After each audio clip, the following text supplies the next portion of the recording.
This is the Padua Podcast Network. And they're making, so you might get, and I would never wear this, but you might have a mask that had Yankee stripes on it. Yankee pinstripes, I would never wear that. So Running Fever episode 209, fitness and social distancing.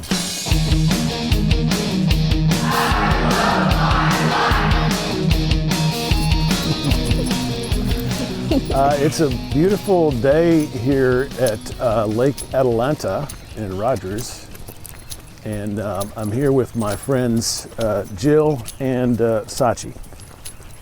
Now, Sachi, we don't have to worry too much about social distancing because he's not human, so he won't get the COVID-19 SARS-CoV-2 virus.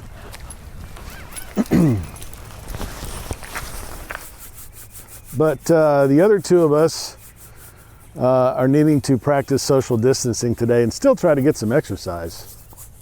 So that's what we might talk about today a little bit.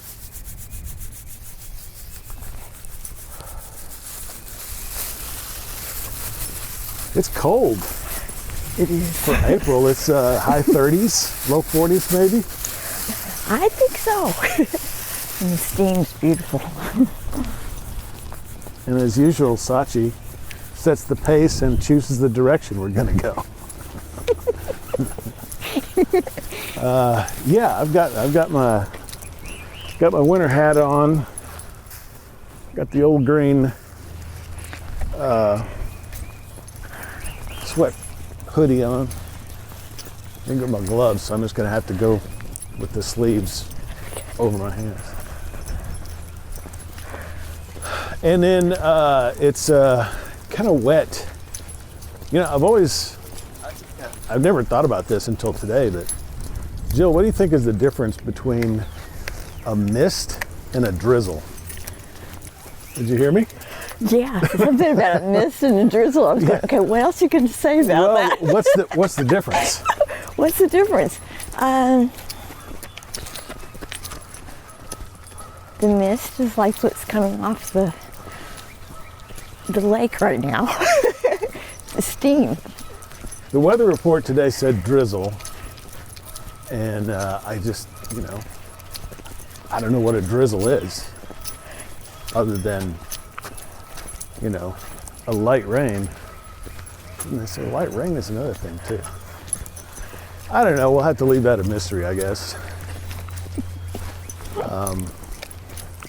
But it's certainly good to get out because it's April 29, 2020. I can't even get my years straight now. It's April 2020 and we're right smack in the middle of the virus crisis. And if you want to know more about the virus, of course it's changing all the time, but episode 208, which I just recorded and released a couple of weeks ago, is out there with more information on what we call COVID-19, coronavirus 2019, or SARS-CoV-2. I just probably ought to just, if you don't know, some of the things that I was looking at the Wikipedia page today, and I guess the primary symptoms are dry cough, fatigue, and fever, which I get pretty much every time I have a cold. I don't know about you. So, that's pretty much it. Now, when I recorded episode 208, instead of fatigue, it said shortness of breath. And then there's a whole list of symptoms. One of them is shortness of breath, and that occurs in about 30% of people. Remember, this is brand new. This virus is less than a year old. So, the only reason I think that we know so much about it is because of how widespread it is and the attention that it's getting. So anyway, if you have those symptoms, call your doctor. Go to the doctor. And I think at this point right now, in April of 2020, testing supplies are so short that they will not test you unless you have at least 2 of those symptoms. And so, that's it. I mean, and I guess if it continues to get worse, then you can get treated for it. I'm very fortunate that I don't yet know anyone who has the virus. Do you? My sister. Oh, really? Wow. She caught it when she was at work in the state of Washington. And so she came back, self-quarantined herself, came down with it, had a fever for 14 days, but she never developed the cough. And it didn't go into her lungs. Did she recover? She did, and then she was fever-free for 7 days, and then she caught it again. Okay. So what the doctors kind of suspected is that she had the Washington State version, and now she's got the Tennessee State version. Wow, so there are different strains. Yeah. I thought this wasn't one of those that mutated. So I'm learning all kinds of things right now. Yeah. I also, it was a mystery the last time I heard as to whether you could get it a second time or whether you had some sort of immunity.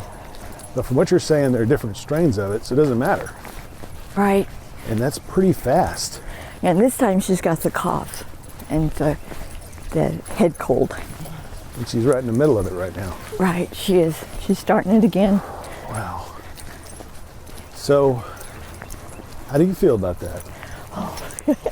I'm worried about her, of course. Say a lot of prayers for her. Yeah. And, but she's strong.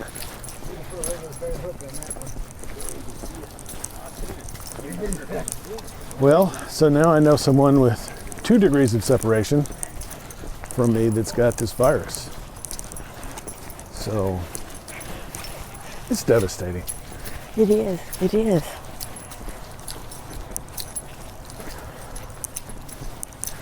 So what this is, even if you don't have the disease, if you don't know someone who has it, if you're not working with these people that have it, it's changed everyone's life. We're all living a different routine, our society's different. Mm-hmm. It's all changed. And they got this thing they call social distancing, which is just, trying to keep, every time I say social distancing, Jill walks away from me, so. I get reminded. Yeah. But I think when you're outside, you're fairly safe. But obviously, you still don't want to get too close to people, especially those who are more vulnerable to the disease. Now, last time I checked, they were saying that 80% of the people who catch it are over 80 years old. Now, I assume your sister is not over 80. No.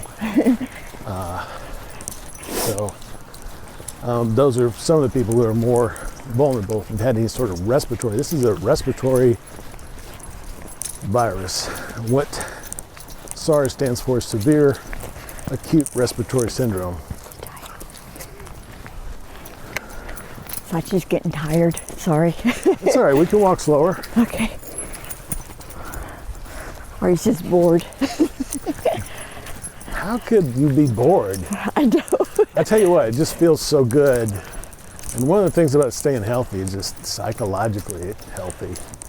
I always believe this is really important. And not only just staying away from people, but staying inside all the time. And so some of the rules we're kind of abiding by is you don't go out and do things where you be in contact with people unless you need to. So I've had 3 solid weeks of working from home, and that's going to continue at least until the end of this month. Do you have any friends or neighbors that you converse with? Not in person,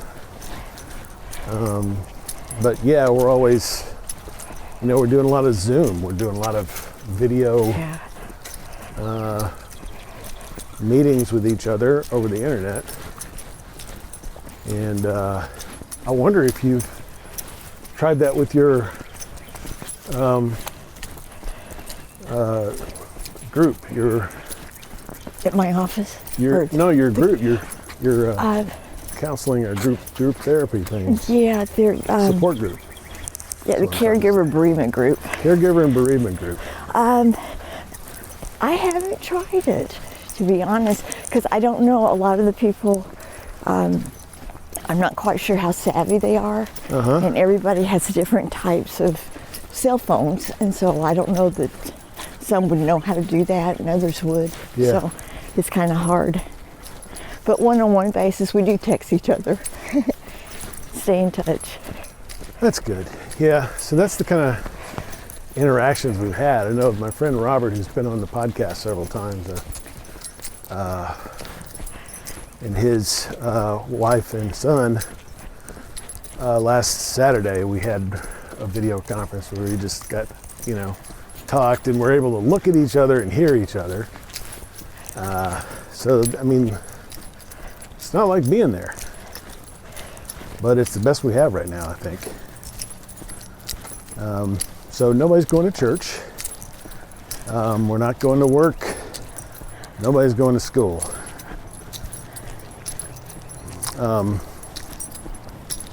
We still have to go to the grocery store, as I mentioned last time. And I don't understand. Explain this to me if you know something about medicine that I don't. What is it about the virus that requires you to have more toilet paper? I mean, I still have not heard anything had come out from the CDC to say, get as much toilet paper as you can and that'll help you keep the virus at bay. I don't understand, but I go to the store and the entire aisle of paper products is empty, almost empty. Last time I went, I was able to get some paper towels, which I needed. I usually have enough toilet paper to last me several months anyway, so I buy the big economy packages of that. Anyway, that still baffles me. I don't know if people would do that, but I guess they think it's more sanitary, maybe. The toilet paper. I don't know, someone said that they were trying to use it for mask, that they can make a mask with it, but my mother, and my mother, let's just say she's in a high-risk group. She's a lady, so I won't give away her age, but let's say she's in a high-risk group. And so I haven't been able to see her or my father for, I guess a month now, something like that. And the facility that they live in is basically no visitors. And she sent me a picture today of a sign that they had on the benches, because people there sometimes have trouble walking long distances, so they have benches in the hallways. And there's a sign there that says, for social distancing, only one person per bench at a time. So that's happening. And she asked me if I wanted her to make me a mask. So I guess that's something they're doing. I don't know. So I may have a mask.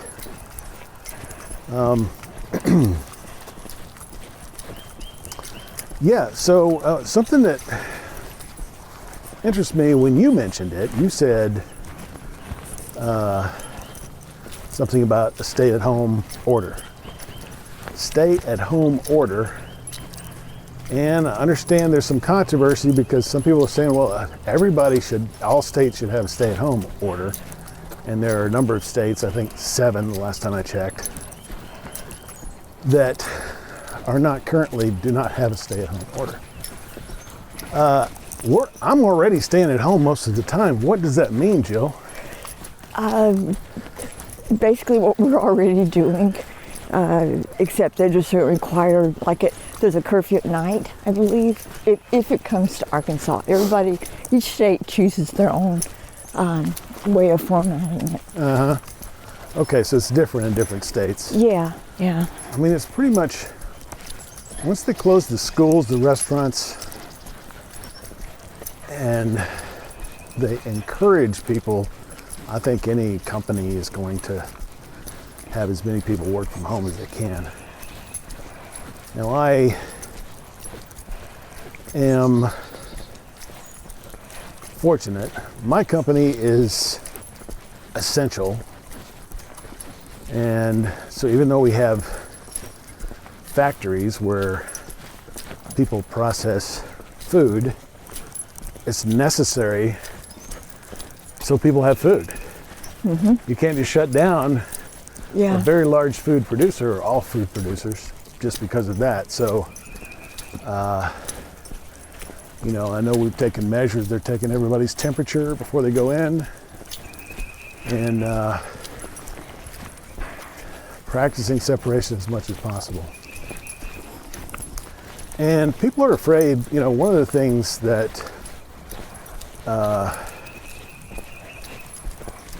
the person at the assisted living facility told me yesterday was that they have employees that are afraid to come to work.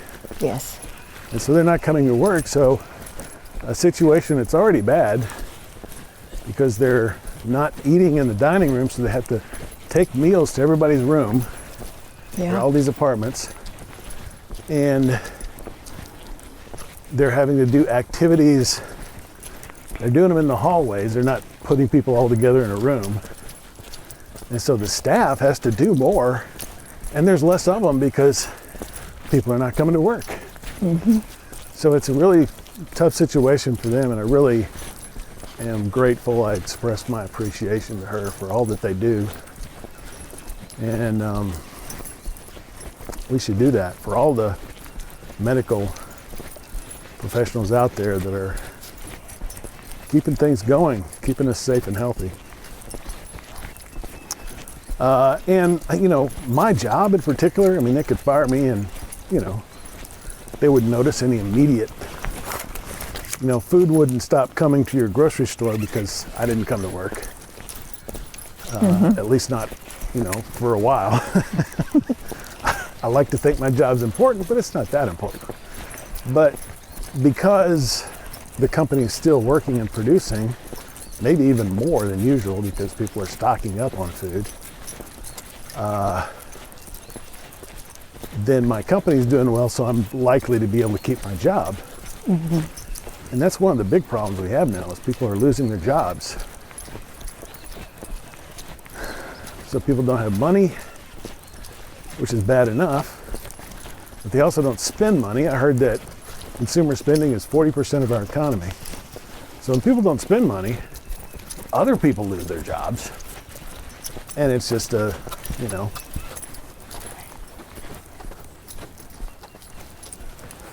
think I may be starting to get dementia because certain words I can't remember. Spiral, there's a vicious circle, spiral, something like that. Uh-huh. I can't think of that term. Good. Those words are good. What does that mean? I've been reading this book on dementia too. So anyway, so I guess I know that in New York City they're closing playgrounds. Yeah. And places like that. So New York City is one of the hot spots, the hardest hit places in New York State. But they, as far as I know, haven't done that here. But I guess that's the next step. You can do a lot outside. So there's no reason that you can't go out in your neighborhood or here, unless, I guess, if that's one of those things that comes up in a stay-at-home order. Right, yeah. Like I said, it depends how complete they do it. Like they have closed the state parks here. Devil Den is closed. Okay, wow, I didn't know that. Yeah, they just recently did that. So all the state parks. So this one's not state. This is a city park, yeah. City park, so we can walk. And also Lake Fayetteville, I believe, is a city. But there's no gates or anything there. I mean, it'd be hard to close it. Yeah, and stay-at-homes usually curfews. Like past 6 o'clock at night, you're not supposed to be outside, not supposed to go anywhere. I guess that means you don't go shopping either. I'm not sure what that does, how that helps. Yeah. I mean, it seemed like to me, if I could go shopping at 11 o'clock at night and didn't have to go when everybody else was going in the middle of the day, then that would be better. But I don't know.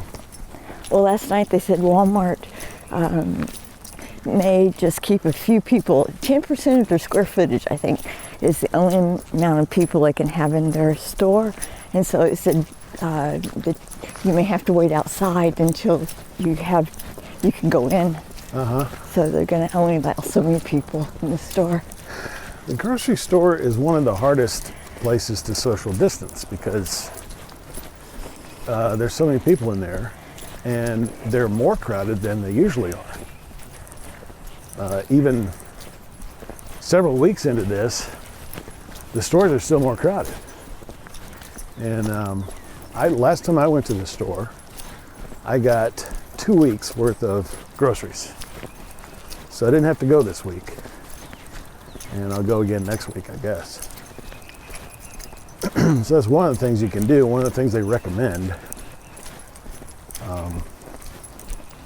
And like I said, I was able to get paper towels, but there was no toilet paper. And I was looking for disinfectant too, and I'll put this, if I haven't already, a link to this video in the show notes, but there's a video that's really great. I don't know if it's a doctor, it's a healthcare professional of some kind. They're wearing his green scrubs, right? And he shows you how to disinfect groceries. One of the things is like leave them in your garage or outside, wherever it's safe to leave them, I guess. And I did that. When I took supplies, because I'm getting a lot of supplies in the mail too, I took supplies to my parents yesterday at their assisted living facility, and I had put them in the car the day before. And then I just opened the door in the trunk, and I had someone come outside and get them so I wouldn't touch them. So they hadn't been touched by me in 24 hours. And I think they don't know exactly, but they think that the virus can live for up to 3 hours on certain surfaces, 24 hours on other surfaces. Now for plastic and metal, it can be as long as 3 days, I think. So that's one of the things you can do. But he talked about disinfecting various foods and went through a lot of different things, groceries and fast food. And one of the things that was really cool that I wouldn't have thought about is, like, if you get cereal, it comes in a box and inside there's a bag. So you just take it out of the box, throw the box away. Same thing with, if you go to McDonald's, my favorite restaurant, and get some chicken nuggets, just dump them out on a plate, throw away the box. So,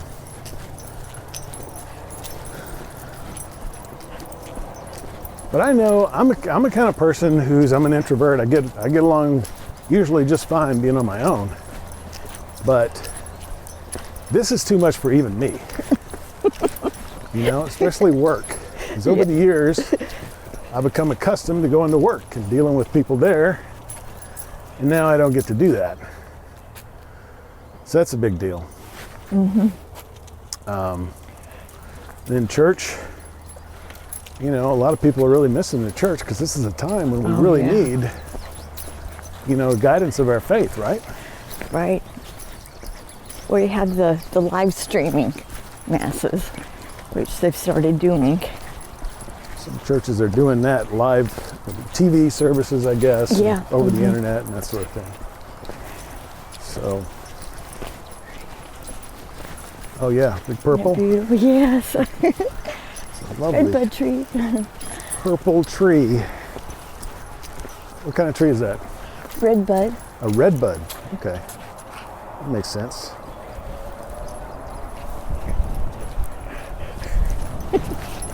Sorry. Sachi's just going his own way. Yeah. Oh, we're gonna do.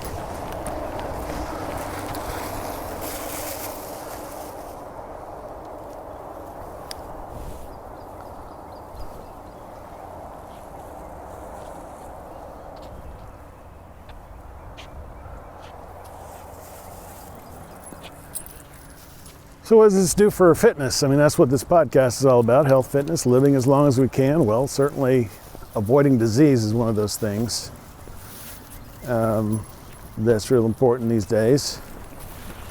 But also diet and exercise. And I've heard some reports that things like chocolate and frozen pizza,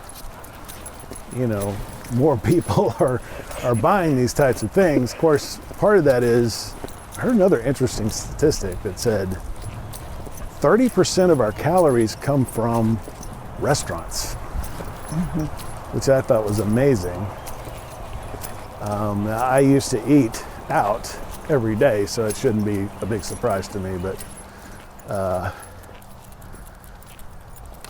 so now, people are having to buy that. So, I mean, and you can get these things delivered sometimes, but if you used to go out for pizza, then you buy it in the store, I guess. I'm not sure about the chocolate thing. I don't know. Maybe that has to do with stress or something. But that's a part of sure it. Comfort food. Yeah, stress. Like if I'm depressed, eat chocolate. Absolutely. It's a quick, easy way to avoid dealing with that stress, but it's not healthy in excess anyway. And of course, another big thing is exercise. And this right here is probably the most common form of exercise I get. And I hadn't been doing that at all. And the other one is racquetball. And my gym closed 2 weeks ago. It's just closed completely. And I'm still paying the dues, kind of try to help keep the employees going, right? Because my pay hasn't gone down, so I'm able to do that. And I encourage you, if you're able, to do what you can to help people out. Go to your local restaurant and get takeout through the drive-through. Anything we can do to help people, because there's going to be a lot of people out of work, already a lot of people. Record numbers of people filing for unemployment. Restaurants are a big tax source in a lot of places, local places. So,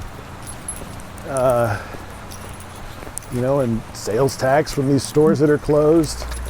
So even the governments are really having trouble and going to be having more trouble. So there's going to be a lot of debt from this thing once we get out of it.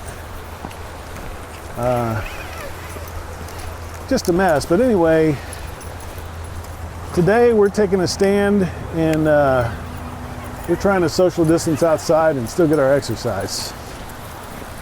So I encourage people to do that. And so I'm going to tell you the guidelines that I have heard, and that is stay there's been all these acronyms too that I can't remember, which is ironic. And Sachi's getting a nice little snack here. This actually looked pretty good. I don't know if You don't want to eat it. it's probably made by my company. I don't know. Beef gravy train.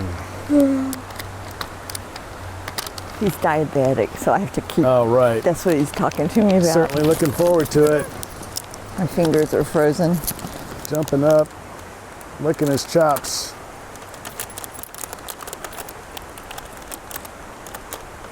Now, if Sachi was human, he'd be at higher risk for COVID-19 because he's diabetic. And that's one of the things: diabetes, respiratory disease, and age. Three that I know about just offhand. Okay.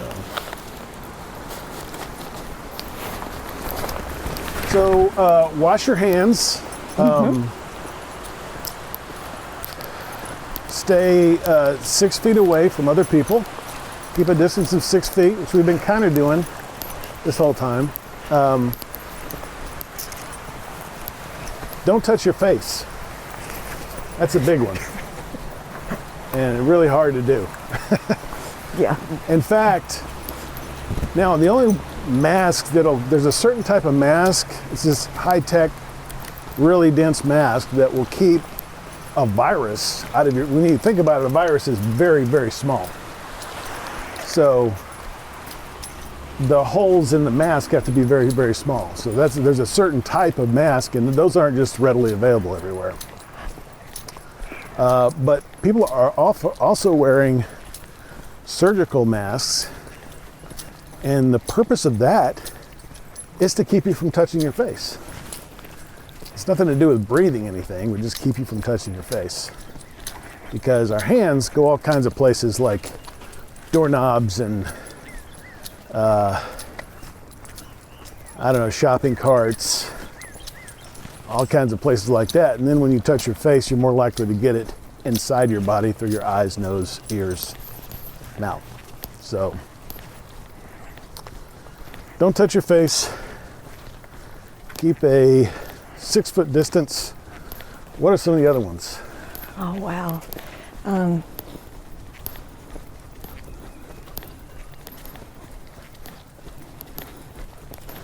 Well, washing your hands with soap and water, you did that.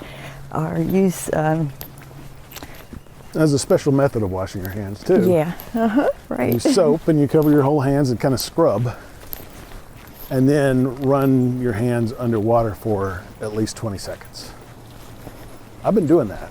I've also been doing that with fruit, vegetables that I have. Okay. That's a good idea. Yeah.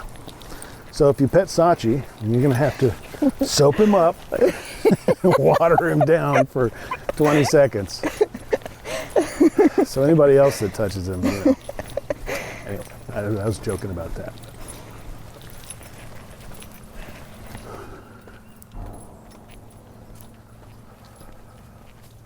So I don't know. Well, have you worn a mask yet? No, not yet.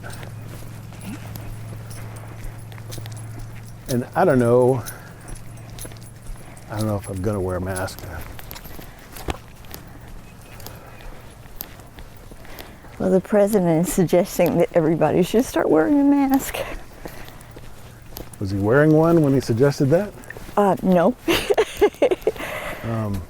I did see some nurses are kind of protesting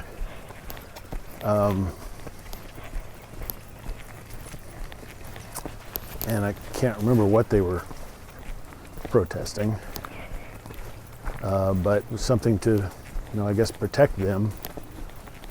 And they were wearing masks. And I don't know, there may be some healthcare workers that can't get those special masks. I know that I also heard an interview with, watching a lot more TV now than I usually do with news and stuff, but one interview with I think it was 3M, CEO of 3M or one of those companies that produces those type of supplies. And they said they were no longer sending them to, because a lot of their business was from industrial customers, you know, people who maybe, you know, work it with, you know, dust, harmful things in the air, and they need a special mask so they can do that. But they stopped sending to industry, and everything they have is going towards frontline medical people. I also noticed that in one of the grocery stores that I go to, they have put up plexiglass barriers around the checkout counters. So to better protect the cashiers. And a lot of the stores I'm going into, people are wearing gloves. That's been going on for a couple of weeks. Hopefully gloves are low tech enough that there's not a shortage of them, but I'm sure they're in shorter supply than usual.